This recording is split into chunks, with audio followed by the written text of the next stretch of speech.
ఈ శ్రీనివాసుండు ఏడు కొండల పైన కలియుగ దైవమై వెలయుగాక కరవీరపురమున వరలక్ష్మి అయి నిలిచి శ్రీదేవి జనుల రక్షించుగాక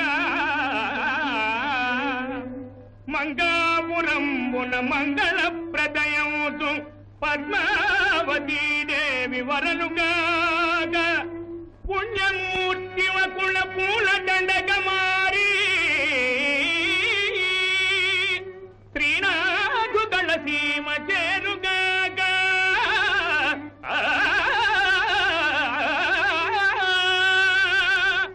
పరమ పావన తీర్థ ప్రభావములను సకల కలుషాపహారి శాంతి కూర్చు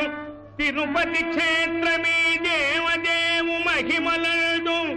కలియుగ వైకుంఠ